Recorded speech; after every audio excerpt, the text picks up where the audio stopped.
Este é o vídeo do quinto dia do Veda edição 2020 e o que temos para hoje é a resenha do conto O Banqueiro Anarquista, escrito por Fernando Pessoa, da sua coletânea O Banqueiro Anarquista e Outros Contos Escolhidos, dentro do nosso projeto Contos do Meio-Dia, edição 2020.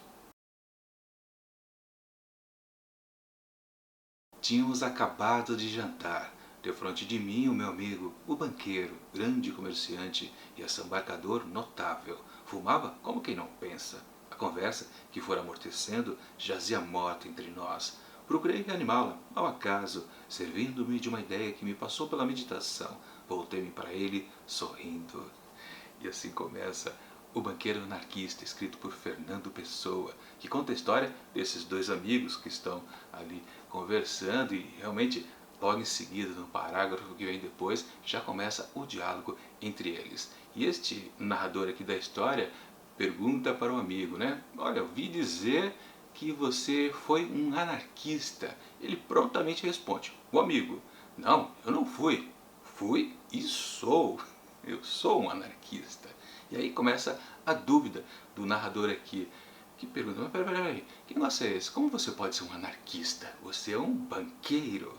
Pois é, então é o que temos para hoje aqui nesse conto de Fernando Pessoa. Esta questão que logo se mostra, né, aqui pelo comecinho já no texto e vai por aí por páginas, páginas e páginas. Mas o que importa é que sim, esse sujeito, o tal amigo, que é um banqueiro de fato, ele vai provar pra gente, ao longo de todos os seguintes parágrafos, que ele é sim um anarquista. A grande questão aqui desse conto do Fernando Pessoa. É um conto mesmo? Não sei. Talvez não seja, mas não importa. Se ele diz que é um conto, assim ou é. E claro, eu não vou dar mais detalhes, porque senão estraga a experiência de quem ainda pretende ler este conto. Minha avaliação do texto. Bom, vocês já sabem, se vocês estão aqui acompanhando a leitura e as resenhas de O Banqueiro Anarquista e Outros Contos Escolhidos, já sabem muito bem a minha opinião a respeito dos textos, da prosa especificamente, de Fernando Pessoa. Eu estou um pouquinho desapontado. Até agora só tivemos 3 textos aqui que realmente eu disse, tá, gostei, curti. Claro, o que eu não estou gostando é que os demais outros contos presentes aqui são tudo na base da filosofia. Eu não sabia que o Fernando Pessoa gostava tanto. Claro, em algumas poesias dele a gente já percebe bastante, em alguns heterônimos principalmente, ele carrega um pouquinho nas tintas sim da divagação filosófica. Mas uma coisa a gente vê isso em texto poético, o outro a gente vê numa prosa, que sim, bem colocada como uma suposta, né, composição que se trata de um conto. Na verdade, esses contos aqui servem mais para apresentar tipo uma pequena deixa, uma pequena historinha, um fiapo de história, e depois começar de fato a filosofia. E é isso literalmente que está me cansando por aqui. Mais um texto então aqui nessa semana de pura filosofia. Só que, olha só que coisa curiosa. Quando eu comecei a leitura, de novo, topei com um fiapo de história que, será que dessa vez vai rolar um conto tradicional, com começo, meio e fim, que tem uma certa peripécia, que vai se desenvolvendo, tem um problema a ser resolvido e depois temos um desfecho, quem sabe com uma reviravolta? Parecia no comecinho, grande ilusão a minha. Não, na verdade, logo em seguida, acho que antes de acabar a primeira página, já dá para perceber que teremos mais uma vez questões filosóficas sendo expostas por um personagem principal e temos um ouvinte. É esse esquema que aconteceu em 4 ou 5 outros contos anteriores. E, sim, se repetiu. Então já fiquei um pouquinho desanimado. Só que, dessa vez, a grande novidade é que a questão é uma ideologia política. Sim, claro, está evidente ali no título do conto. O anarquismo. Sim, este amigo do outro, que a gente não fica sabendo o nome dos dois, né? Ele está realmente dizendo, provando para o colega que sim, ele não mais que foi um anarquista, na verdade ele foi e continua sendo. A questão então é ele provar de maneira filosófica que ele realmente, de fato, continua sendo um anarquista. Só que um anarquista um pouquinho melhorado, digamos assim. Ele não é apenas um anarquista teórico, ele é um praticante. E claro, pinta a dúvida óbvia, né, de qualquer um que já lê o conto, o título do conto, né, Banqueiro Anarquista. É uma coisa que parece que não se associa, porque justamente o anarquismo ele prega que não exista nenhuma das definições típicas de sociedade, que aqui no texto ele chama de ficções sociais, ou seja, para o anarquismo não existe família, não existe governo, não existe capitalismo, ou seja, um banqueiro é talvez o exemplo máximo do que é um capitalista. Portanto, há uma coisa que não bate aqui, né?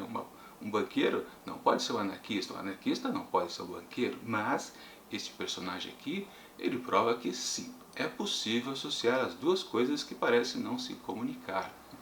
Ou você pode até pensar, pá, então é na base da comédia. Não, é tudo sério aqui nesse texto. E como eu disse, dessa vez, esse conto do Fernando Pessoa me surpreendeu porque justamente talvez a temática para mim foi interessante. Claro que para muitos leitores essa aqui também não vai funcionar, assim como não funcionou as outras, que se você me perguntar agora quais foram as outras temáticas dos outros contos que eu não curti, não sei mais dizer. Sim, já faz um mês que eu li talvez o primeiro conto, depois os outros em semanas mais recentes, não importa, de qualquer forma já sumiu da memória. Esse aqui, por enquanto, ficou mais atraente, mas pode ser que também daqui a 2 semanas eu não lembre mais nada. Talvez eu lembre porque na verdade, né, como ele é título aqui da coletânea, com certeza eu vou me lembrar mais um pouquinho. Como eu disse, eu já me interessei um pouquinho mais pelo assunto, mas também, não é porque eu estou interessado nesse assunto, eu realmente tenho interesse em saber sobre essas questões ideológicas e políticas, sim, não é por causa disso, na verdade, que o texto fica melhor. Como eu disse, é de leitor a leitor, o agrado vai ser completamente diferenciado. Porque sim, mais uma vez, continua o mesmo esquema. É um personagem falando sobre filosofia. E não passa disso. Mas vale frisar exatamente essa coisa do interesse de cada um dos leitores. Por exemplo, quando eu estava lendo Os Miseráveis, lá no ano passado, escrito por Victor Hugo, o Victor Hugo, sempre tem aquele grande problema dos livros do autor francês. Ele gosta de carregar as tintas em fatos históricos. Ele gostava muito de fazer pesquisas históricas a respeito lá da França. E durante todo o livro Os Miseráveis, no caso da edição que eu li aqui, de 1500 páginas, ele gastou várias e várias páginas com assuntos históricos da França, principalmente lá da região de Paris. Ou seja, quando entrava a história nesses quesitos, a gente percebia muito facilmente que os personagens ali da história não estariam quase que presentes ou meramente citados, eu lia tudo aquilo com muito fastio. E são vários momentos históricos que o Victor Hugo coloca lá em Os Miseráveis. Até que um dia chegou na Batalha de Waterloo, aquela famosa que Napoleão perdeu. Sim, por causa disso, porque eu tenho interesse sobre isso, naquele ponto, essa descrição histórica ficou muito interessante para mim e eu li com muito interesse. Ou seja, na verdade é isso. Sempre motivos históricos ou motivos filosóficos, sempre vai acontecer isso. Se você tem um certo apreço pelo tema, você vai prestar mais atenção. Senão, você vai passar batido e vai esquecer imediatamente assim que virar a página.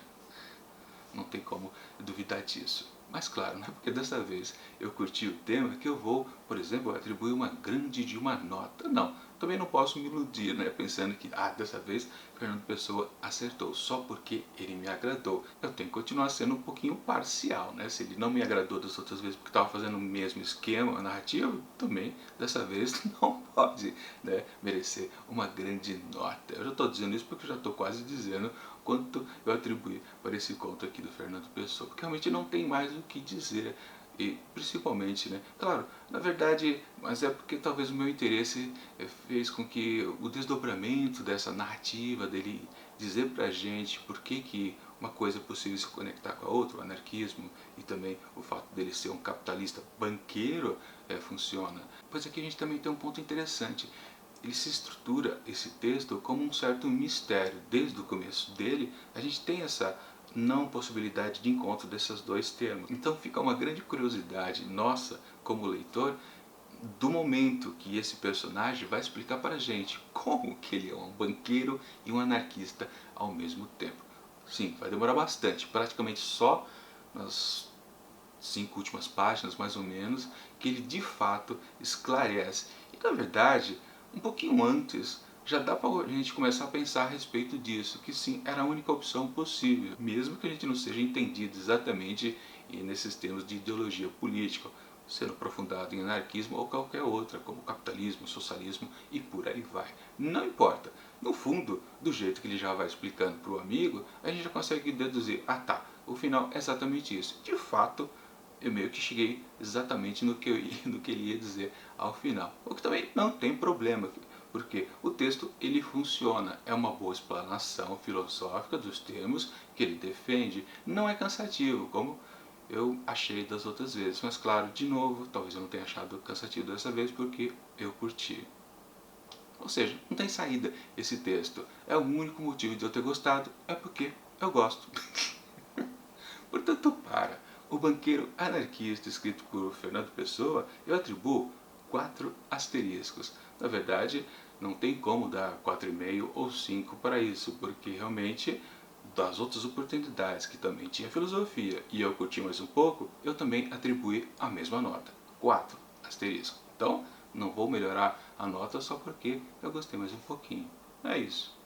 Bom, mas amanhã vamos a um assunto que eu gosto bastante, que é ficção científica com Páginas do Futuro, contos brasileiros de ficção científica, vários autores. E o próximo será Ataíde Tartari. Deixa eu ver se ele é um autor mais contemporâneo ou ele é das antigas. Página errada? Vamos para a página certa? Sim, ele é contemporâneo. E é um conto bem curtinho, rapidinho de ser lido e espero que seja bastante interessante, como já foi o da semana passada. É uma boa coletânea de ficção científica que vocês podem ler com certeza junto comigo dentro do projeto Contos do Meio Dia, edição 2020. Mas enquanto esse próximo vídeo não chega amanhã, eu deixo aqui do lado dicas de outras resenhas que já aconteceram aqui nesse começo de Veda, também edição 2020. E tchau!